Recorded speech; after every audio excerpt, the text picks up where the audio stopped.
अस्सलाम वालेकुम। आज हम डिस्कस करेंगे osmo regulation in plants. Osmo regulation कहते हैं वाटर एंड सोल्यूट्स बैलेंस। तो पौधे तीन तरह के इन्वायरमेंट्स में हो सकते हैं, हाइड्रो, मीज़ो और ज़ीरो फाइट्स। हाइड्रो का मतलब है वाटर, फाइट्स का मतलब है लविंग, यानी ये ऐसी जगह पे होंगे जहाँ पे पानी ज़्यादा। मीज़ो का मतलब है मॉडरेट, तो ये मॉडरेट सप्लाई ऑफ वाटर में होंगे।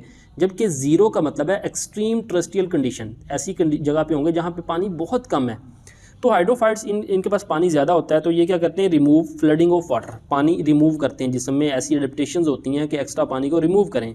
मसलन large surface area of leaf, पत्ते का सरफेस एरिया ज़्यादा होता है ताकि ट्रांसपरेशन ज़्यादा से ज़्यादा हो। एक्सेसिव स्टोमेटा, स्टोमेटा उन अपर सरफेस ज़्यादा तादाद में है और अपर सरफेस में है पत्ते के, ताकि ज़्यादा से ज़्यादा ट्रांसपरेशन हो और पानी निकले। और फिर poorly developed root system, root system shallow से आता है ताकि पानी कम से कम एब्जॉर्ब हो, और पत्ते के ऊपर इसकी क्यूटिकल भी इतनी थिक नहीं होती। फिर एग्जांपल है जी वाटर लिली और ब्रायोफाइलम। मीज़ो यानी मॉडरेट सप्लाई में होते हैं, मॉडरेट वाटर अवेलेबिलिटी होती है।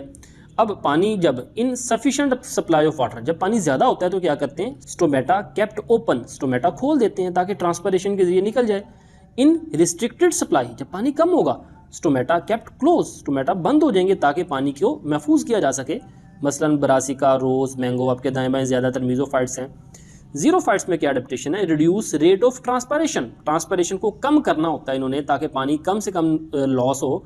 उसके लिए क्या अडेप्टेशन है, स्मॉल थिक लीव्स, पत्ते छोटे होते हैं और थिक होते हैं, यानी उसका वॉल्यूम टू सरफेस रेशियो कम होता है। तो थिक से यानी वॉल्यूम ज़्यादा हो जाता है, लेकिन जो सरफेस एरिया वो कम हो जाता है। क्यों, to reduce surface area, surface area कम होगा और ट्रांसपरेशन लॉस भी कम होगा।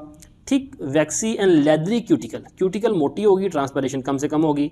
स्टोमेटा ऑन लोअर सरफेस, देखिए ना हाइड्रो में कहाँ थे, अपर पे थे, तो यहाँ पे लोअर सरफेस में स्टोमेटा है और लोअर पे भी लोकेटेड इन डिप्रेशन, अंदर घड़ों के अंदर डिप्रेशन में, ताकि कम से कम ट्रांसपरेशन हो। Shed leaves during dry season, extreme dry season में ये अपने पत्ते भी गिरा देते हैं जो छोटे छोटे होते हैं, और उस वक्त क्या होता है, stem act as a photosynthetic organ, इनका स्टेम ग्रीन होता है और वही फोटोसिंथेसिस करता है। इन रेनी सीजन, जब पानी अबंडेंट होता है, stem store water for the dry season, the stem are called succulent stem. तो रेनी सीजन में स्टेम में एक्स्ट्रा पानी जो सा महफूज हो जाता है उसे हम कहते हैं सक्कुलेंट स्टेम। जैसा कि आपने एलोवेरा में देखा हो ना, पत्ते सक्कुलेंट होते हैं, जूसी होते हैं, तो उस ऑर्गन को सक्कुलेंट ऑर्गन कहते हैं। इनमें एक्सटेंसिव रूट सिस्टम होता है, रूट्स जोंसियाँ, ताकि ज़्यादा से ज़्यादा पानी को एब्जॉर्ब कर सके।